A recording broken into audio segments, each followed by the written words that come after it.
자, 오늘은 이제 그 이성과 감성의 조화를 얘기하겠습니다. 지나치게 이성적인 방향으로 흐르는 것도 인간에게는 좋지 않습니다. 또 반대로 지금 시대는 이제 감성주의 시대죠. 지금 우리가 사는 시대는 이미 수십 년 전부터 지금 현재 그리고 또 앞으로 언제까지 갈지는 모르겠지만 확실히 인간의 이성보다는 감성이 모든 영역을 지배해요. 여러분 정치가들이 유세할 때 보십시오. 저들이 자신들의 그 어떤 정치적 견해를 국민들에게 합리적으로 또 지적으로 또 이성적으로 그것을 말하기보다는 감성적인 걸 말하잖아요. 그래서 선거철 되면 시장 바닥 가가지고 무슨 뭐 마늘 까주고 뭐 떡볶이 사 먹고 뭐 평소에 안 하던 짓 하잖아요. 그 왜 그렇습니까? 사람들에게 뭔가를 합리적으로 설명하고 이해시키는 것보다는 뭔가 사람들의 그 감정을 뭔가 감정적인 접촉을 통해서 자기에 대한 호감을 심어주기 위한 것이에요. 특히 우리나라 사람은 유난히 심하죠. 우리나라 사람들은 중국 사람들보다 또 일본 사람들, 특히 일본 사람 같은 경우 상당히 냉철하단 말이에요. 같은 동양인이라도 일본 사람들이 여러분 텔레비전에서 어떤 사고가 났을 때 막 울고불고 하는 거 여러분 못 보셨을 거예요. 그런 일이 없어요. 근데 우리나라는 어떤 사고가 나면 막 그냥 다 뒤집어 엎잖아요. 그냥 뒤집어 엎고 통곡하고 울고. 근데 일본 사람들은 아주 그런 부분에 전혀 없죠. 저번에 뭐 이제 지난번에 그저 원자력 사고 났을 때도 우리나라 같으면 데모 났죠. 이미 벌써 뭐 어디가 뒤집어져도 뒤집어졌을 거예요. 그러나 그 사람들 보십시오. 차분하잖아요. 물론 뭐 그게 뭐 다 좋은 거라고 할 수는 없는데 저는 그렇습니다. 우리가 기독교인들도 신앙생활 할 때 양쪽, 그러니까 이성과 감성의 조화가 있어야 된다고 저는 정말 그렇게 생각해요.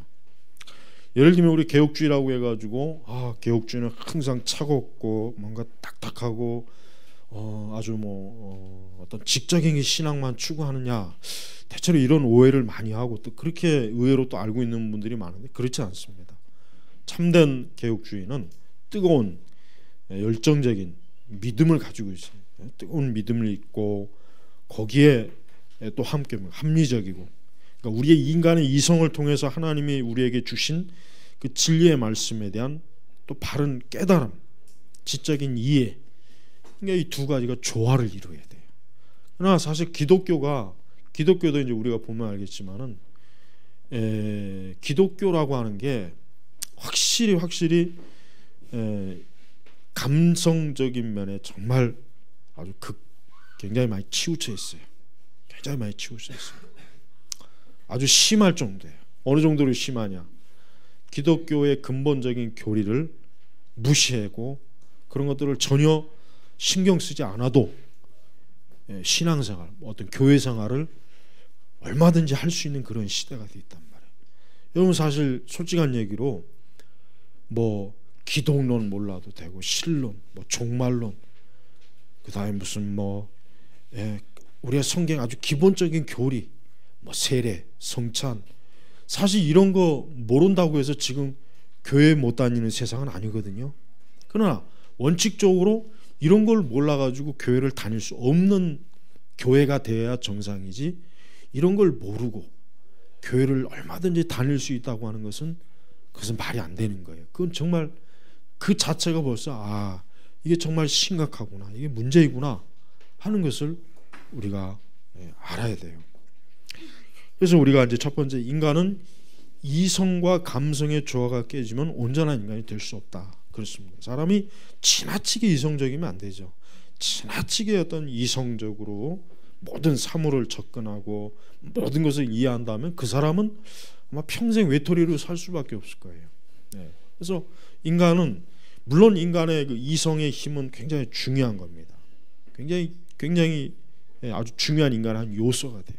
그러나 인간이 지난 이성만 가지고는 살 수가 없는 거예요. 뭡니까? 감성도 있어야 돼. 감성이라는 뭐 인간인 감정. 말 그대로 인간은 돌덩어리가 아니죠. 인간은 콘크리트 바닥이 암석이 아니란 말이에요. 인간은 뭡니까? 어떤 감동적인 걸 봤을 때 웃고 또 눈물을 흘리고 어떤 마음에 참 풍요함을 얻고 어떤 감성적인 게 또 필요한 거예요. 그러니까 감성적인 게 없다면은 우리가 그거를 사람이라고 할 수 없죠. 그러나 반대로 이성을 제외한 감성만 가지고 신앙생활, 감성만 가지고 사람이 산다면 어떻게 되겠습니까? 그러면 역시 마찬가지로 문제가 커지는 거죠. 이 사회가 제대로 돌아가지 않겠죠. 어떤 법 체계도 없어지겠죠. 법 체계도. 그래서 여러분 노련한 범죄자들은 재판장에 들어갈 때는 그 판사에게 굉장히 아주 좀 불쌍히 보이는 그런 어떤 옷차림, 표정 그런 걸 보인단 말이에요. 왜? 그 판사가 냉철하게 이성적으로 법의 집행을 하지 못하게 흐려놓는 거예요. 그래서 우리가 항상 우리 자신이 신앙생활할 때도 그렇습니다. 우리가 이성과 감성의 조화가 잘 이루어지는 신앙생활을 해야 돼요. 그렇지 않고 어느 한편으로만의 극단적으로 흐르면 어떻게 되겠습니까? 분명히 그 신앙은 왜곡돼요. 100% 왜곡됩니다. 예를 들면 뭐 순복음이나 특히 이제 성령 은사주의를 중요하게 여기는 교회나 그런 데 가보십시오. 거기는 굉장히 감성적이에요.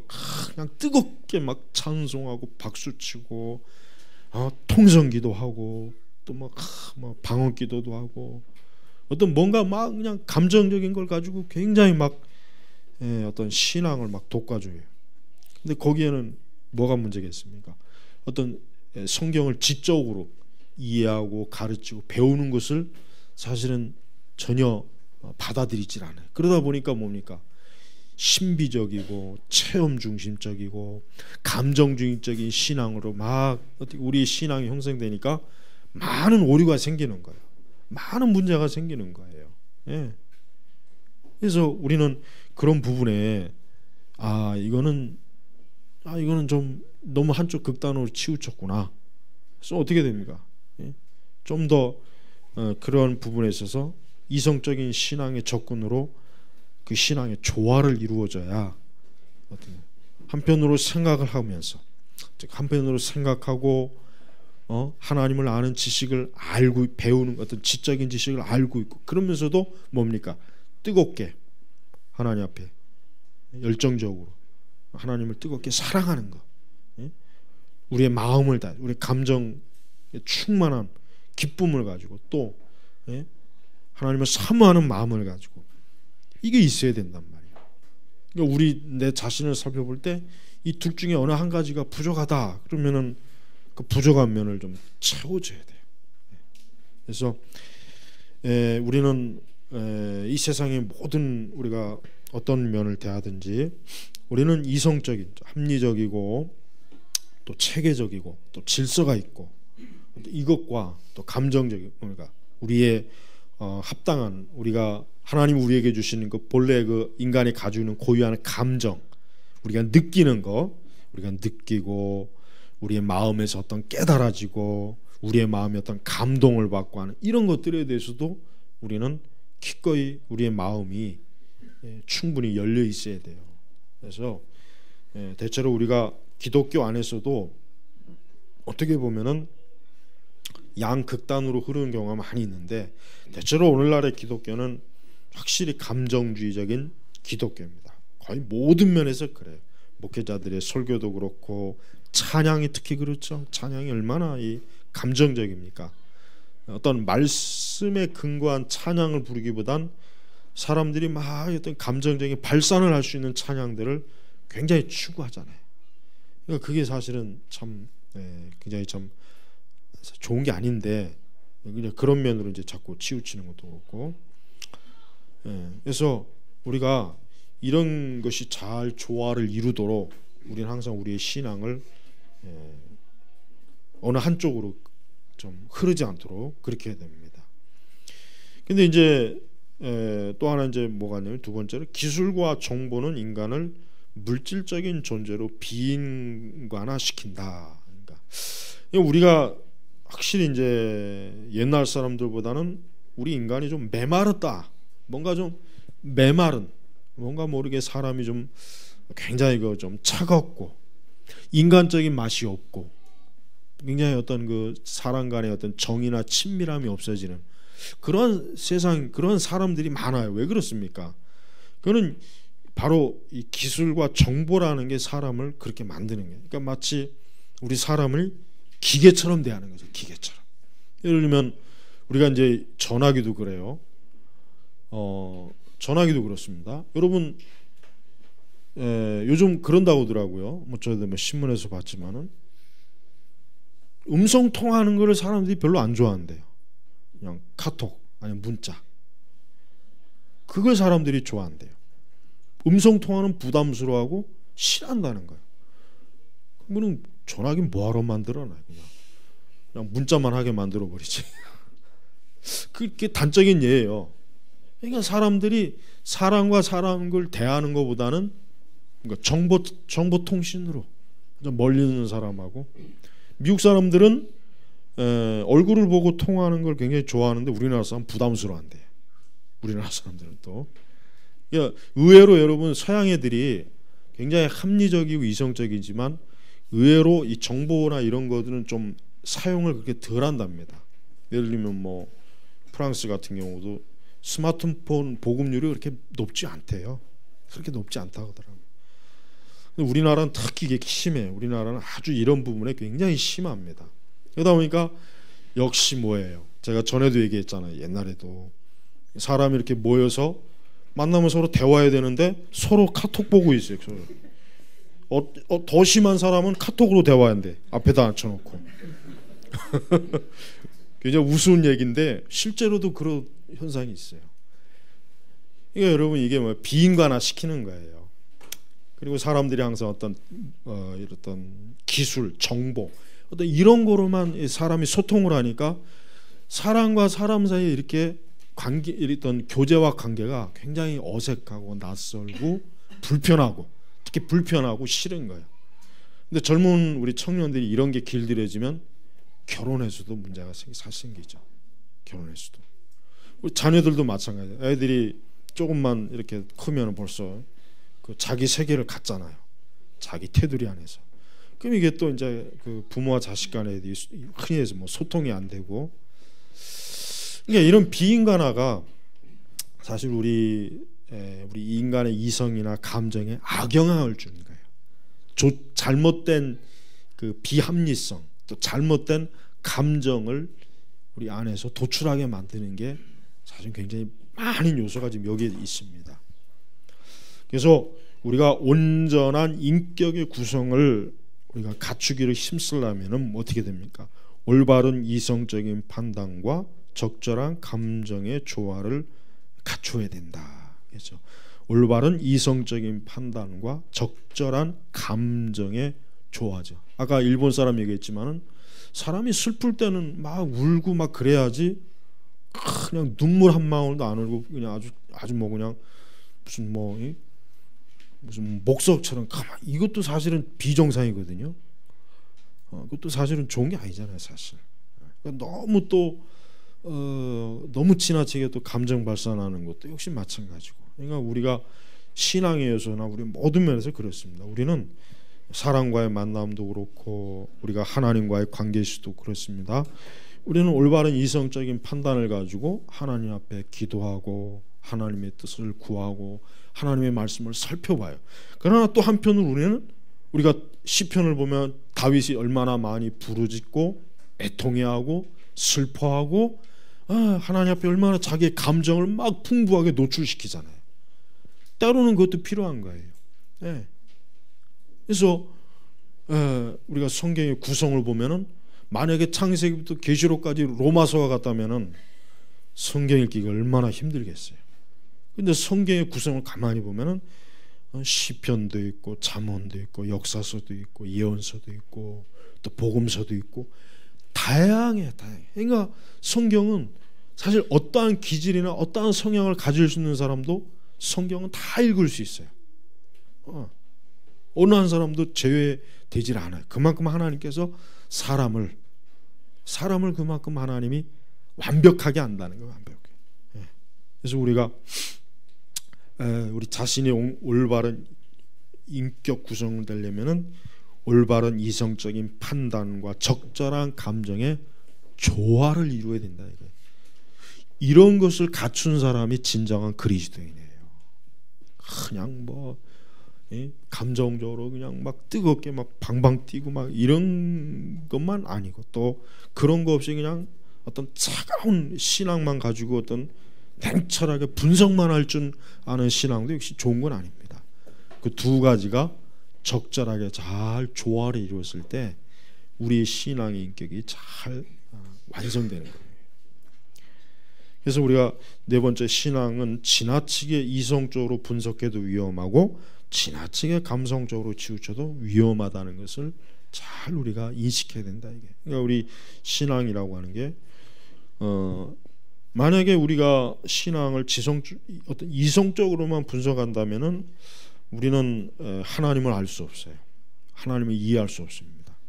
또 하나님이 하시는 모든 일에 대해서도 우리는 받아들이기가 정말 어렵습니다. 그러나 우리가 하나님의 그 영광스러움, 우리가 그 하나님을 생각할 때 감동, 감화, 그분의 거룩함이 우리에게 미치는 그것이 우리의 감정으로 느껴지고, 우리가 하나님의 나라의 그 영광스러움이 느껴지고 깨달아지고, 또 하나님의 그 사랑과 은혜에 대해서 우리 또 감정적으로 우리가 영향을 받을 때 우리는 하나님이 얼마나 참 정말 사랑이 많으시고 은혜가 풍성하시고 정말 하나님이 얼마나 인간을 정말 귀하게 여기시고, 이런 게 종합적으로 우리에게 딱 되어져야 우리의 신앙이 올바른 거란 말이에요. 그렇지 않고 우리가 하나님의 사랑하는 그런 마음, 어떤 감정, 그런 어떤 게 없이 그냥 차갑게 하나님이 어떤 분이냐, 삼일체가 뭐냐, 그냥 분석만 할 줄 아는 그런 신앙은 살아계신 하나님, 인격적인 하나님을 믿지 못해요. 마치 하나님이 인격적이지 않는 어떤 초월적인 절대자로만 자꾸 인식이 된다면은 그 사람은 하나님에 대한 예배하는 마음, 찬양하는 마음도 별로 전혀 없고 생기지도 않을 거겠죠. 그러니까 그거 우리가 참 위험한 것입니다. 그래서 다섯 번째는 항상 자신의 생각과 마음을 균형 있는 상태로 유지하는 것은 신앙생활에 중요하다. 그러니까 신앙생활을 잘한다, 또 신앙생활을 올바르게 한다 했을 때 어떻게 됩니까? 우리의 생각과 마음을 균형 있는 상태, 항상 뭔가 어떤 한쪽에 치우치지 않고 가장 바른 위치에서, 가장 바른 위치에서 우리의 마음과 생각을 놓을 그런 상태가 되었을 때 우리의 신앙생활은 건전한 거예요. 그러니까 건전한 거예요. 그래서 우리가 이단에 속한 사람들은 이성이 부족한 거예요. 합리성이 부족한 거예요. 뭔가 깊이 따져보고 분석해보고 생각해보면 이거는 말씀이 아닌데, 이건 바른 교리가 아닌데, 아는데 뭐예요? 그냥 감정적으로만 접근하는 거예요. 뭔가 은혜가 된다, 뜨겁다, 뭔가 사랑이 많은 것 같다, 어떤 뭐 이렇게 좀 안정감이 든다, 이런 거로만 하게 되면은 쉽게 그냥 쑥 빠져드는 것이란 말이에요. 그래서 우리의 생각과 마음을 균형 있는 상태로 유지하는 비결이 뭐겠습니까? 그것은 두 가지겠죠. 그것은 우리는 하나님의 말씀, 즉 성경의 말씀을 우리가 열심히 배우고 또 바르게 공부하는 것 중에, 그 다음에 뭡니까? 우리는 하나님께 예배와 기도와 또 찬송으로 우리의 마음이 어때요? 어떤 차갑고 냉랭한 상태의 어떤 교리적인 신앙만 가지고 있지 않는 것. 그러니까 이것이 우리는 굉장히 중요한 것입니다. 그래서 우리는 우리의 모든 그 신앙의 요소 속에 이와 같은 것들이 적절하게 자리를 잡을 수 있도록 우리 자신의 신앙을 잘 점검하고 관리를 해야 돼요. 근데 지금 지금 시대는 감정적인 시대죠. 그러다 보니까 그런 감정적인 신앙을 추구하지 않으면은 또 오해를 받아요. 너는 참 뭐 성령의 역사가 없다. 너는 성령의 은혜를 모른다. 너는 뭐 성령 받은 것 같지 않다. 또 이런 오해를 받는단 말이에요. 근데 그렇지 않, 그건 참 잘못하는 거죠. 성령님께서는 즉 성령께서는 우리의 인간이 하나님을 믿을 때, 신앙생활할 때 성령께서는 우리의 마음을 뜨겁게만 하시는 분이 아니에요. 우리를 냉철하게, 합리적으로, 이성적으로 무엇이 옳고 그른지를 따지게 하는 것도 성령의 역사거든요. 그것도 성령의 바른 역사랍니다. 왜? 성령님은 지혜의 영이시잖아요. 지혜. 하나님은 지혜와 명철을 주시는 분이거든요. 그러니까 우리가 성령의 역사다 해가지고 그냥 만사를 다 닫혀놓고 뒤집어지는 그런 신앙은 그건 엄밀히 얘기해서 그건 성령의 역사가 아니에요. 그건 아닙니다. 그다음에 좀 어떤 사람은 또 기질적으로 굉장히 이성적인 사람이 있고 어떤 사람은 또 굉장히 감성적인 사람이 있어요. 사람이 본래부터 태어난 기질적으로 그런 게 있단 말이에요. 그런 사람들도 마찬가지예요. 그런 사람들도 자기의 그런 부분을 잘 조화시켜야 돼요. 그냥 너무 감정적으로만 나가는 거를 자기가 이것만이 좋은 게 아니다. 이것만이 다가 아니다. 좀 내가 하나님을 뜨겁게 사랑하는 마음이 있으면 하나님을 좀 지적으로도 하나님이 어떠한 분이신가, 또 성경의 내용이 무엇인가, 그걸 알고 내가 또 하나님을 믿으면 더 좋지 않겠는가. 그걸 자기가 자기 상태를 알아야죠. 또 어떤 사람은 너무 또 감정적인 걸 싫어하는 사람도 있죠. 이 사람들은 그냥 뭐 찬양도 뭐 2곡 이상 부르면 난리 나는 줄 알고, 2곡 이상 부르면 아주 뭐 크게 뭐 문제가 되는 줄 알고, 기도만 1시간 이상 하면 뭐 큰 열광주에 빠진 줄 알고, 그렇지는 않습니다. 그것도 잘못된 거예요. 그러니까 이것도 잘못된 거다. 내가 때로는 하나님을 정말 몇 시간씩 찬양할 수도 있고 몇 시간씩 하나님 앞에 기도할 수도 있고 그럴 때도 있는 거예요. 그러니까 우리가 그런 어떤 나 자신을 볼 때 어떤 양극단으로 빠지지 않게 항상 그게 조심해야 돼요. 왜냐하면 자기 자신도 모르게 어느 한편에 가 있어요. 사람이 그렇게, 이 사람이 어쩔 수가 없는 것 같아요. 어느 한편에 가 있는 거예요. 그래서 우리가 그런 부분의 조화를 사실 이루어야 돼요. 조화를. 그런 부분의 조화를 이루어야 되는데 그런 부분의 조화를 이루는 게 참 그렇게 사실 쉽지는 않습니다. 쉽지는 않아요. 그래서 다만 우리가 우리의 이성과 감정을 잘 조화시켜서 이거는 신앙뿐이 아니에요. 우리가 살아가는 모든 영역에서 올바른 이성과 감정을 가지고 있는 사람은 아주 그 사람의 삶은 안정되입니다. 안정돼 있어요. 그러나 어느 한편에 치우치는 사람은 그 사람은 사회생활하기 힘들고 가정생활도 곤란하고 여러 가지 그 삶의 어떤 문제들이 많이 터진단 말이에요. 그러니까 그거를 아주 잘 자기 자신을 진짜 하나님의 그 성령 안에서 잘 다스려야 되겠죠. 그렇죠? 그러니까 오늘 우리는 지금 시대는 감정의 시대입니다. 감성의 시대입니다. 여러분 뭐 저는 드라마를 거의 안 보네. 어쩌다 보면은 드라마에서 왜 이렇게 소리를 지르고 막, 그러니까 저는 보면 왜 맨날 저렇게 소리 지르고 싸우고 막, 왜 드라마 내용이 맨날 저 모양이냐. 굉장히 아주 스트레스를 받더라고요. 어쩌다 이게 보면은 아주 그냥 자극적이에요. 굉장히 자극적이에요. 대화도 그렇고 배우들이 음성도 그렇고 아주 자극적이라 저런 거 많이 보면 사람이 이거 정상적이 되기 힘들겠다. 그 생각이 정말 확 들어요. 저는. 그러니까 작가들부터가 좀 정신이 이상한 사람들이 작가가 되는 것 같아요. 내가 볼 때는 정신이 이상한 사람. 왜 드라마 중에 차분차분하게 얘기하고 합리적 이런 내용은 없는 것 같아요. 다 뭔가 자극적인, 막 사람들이 보는 사람들의 마음을 막 롤러코스터 타는 것처럼 막 이리저리 반전, 또 뒤집었다 엎었다. 그러니까 그런 드라마를 보는 사람 보면은 과연 그리스도인에게 좋은 영향이 있겠냐 이거예요. 없습니다. 절대 없습니다. 저는 제가 그걸 몇 번 봤지만은 정말 이게 참 나쁘다. 내용을 떠나서 그 표현 방식 자체가 너무 나쁜 거예요. 사람을 아주 한쪽 감정편으로 계속 자꾸 몰아가요. 계속 몰아가. 모든 문화가 지금 다 그래요. 그러니까 기독교도 거기에 따라가잖아요. 교회도 그대로 따라가요. 교회도. 그러니까 지금 기독교가 어디로 가야 되냐면 감정주의에서 벗어나야 돼요.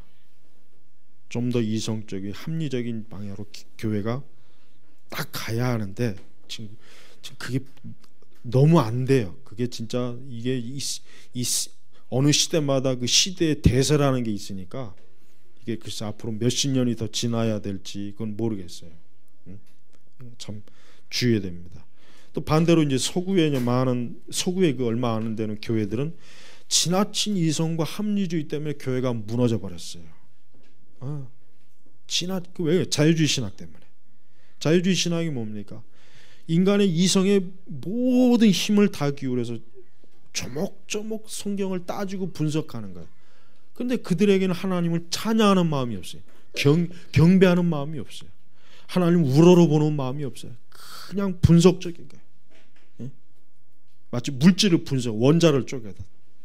그러다 보니까 하나님이란 존재도 하찮은 거죠. 뭐 별거 아닌 거예요.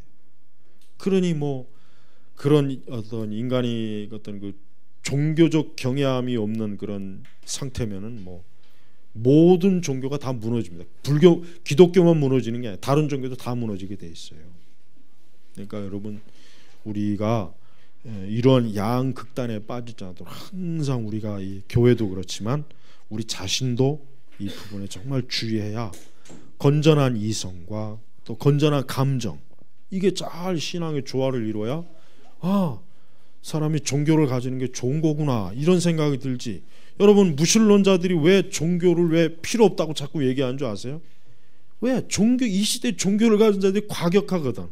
감정주의. 이슬람은 지들 마음 안 되는 가서 비행기로 때려 부시던가. 기독교도 뭔가 모르게 막 감정적으로 막 빠지니까 극단적이 자꾸 막 성령 운동이니 막. 그러니까 세상 사람들이 보기에 야 종교라고 하는 것은 야 안 되겠다 위험하다. 이 사람을 괜히 극단적으로 몰아가지고 무슨 짓 하게 할지 모른다. 이런 생각을 딱 하게 하는 거예요. 그러니까 무신론자들이 그래서 아이들한테 종교교육 시키지 말아라. 그렇게 자꾸 그 무섭게 가르치는 게 바로 그겁니다. 근데 그건 종교가 문제가 아니라 우리가 그만큼 올바른 종교를 제대로 갖지 않아서 문제지요. 종교 자체가 문제는 아니에요. 우리 기독교도 그렇습니다. 어느 한쪽 극단으로 빠지지 않도록 잘 조화 균형을 이루도록 우리 각자가 이러면 정말 잘 균형 잡혀야 돼. 그래야 교회 우리 기독교가 아주 세상 불신자들이 볼 때도 지극히 정상적인 종교, 지극히 참 올바른 종교라는 것을 보여줄 수가 있는 거예요. 우리 자신도 잘못되지 않고. 자, 잠깐 쉬겠습니다.